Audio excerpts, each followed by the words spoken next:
Hello, and welcome to JCO Precision Oncology Article Insights. I'm your host, Natalie DelRocco, and today we will be discussing the editorial Genomic Risk Classifiers in Localized Prostate Cancer, Precise but Not Standardized. This editorial by Góes, Lee, and Chehrazi-Raffle describes genomic risk classifiers, or GRCs, for patients with localized prostate cancer. Like any risk prediction model, GRCs are intended to help identify groups of patients that may benefit from less intense or more intense anticancer therapy. Risk prediction tools can be difficult to bring into clinical practice.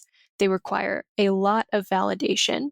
And as the authors describe, GRCs in localized prostate cancer are no exception. The authors of this editorial contextualize an article by Janopaul-Naylor et al., which attempts to retrospectively explore the clinical use of 3 available GRCs for localized prostate cancer: Decipher, Oncotype DX, and Prolaris. Each of these 3 GRCs is being used in clinical practice currently.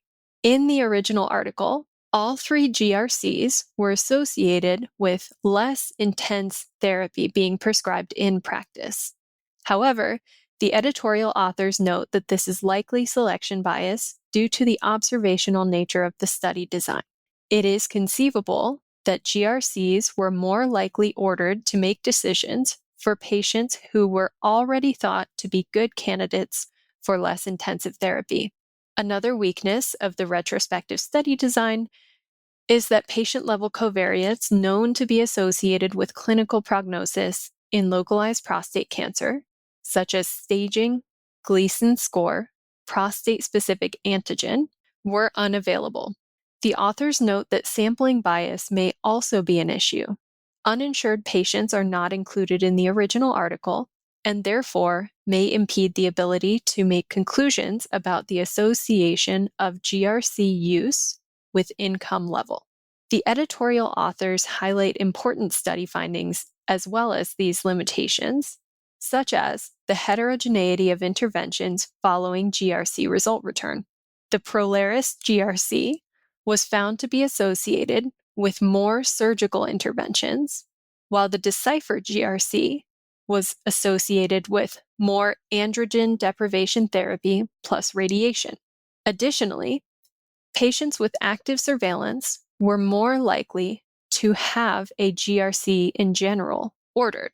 While these conclusions are very interesting, the editorial authors note that further exploration and validation, given the retrospective study design and limitations outlined, are needed to fully understand the impact of GRCs in the practice of treating localized prostate cancer.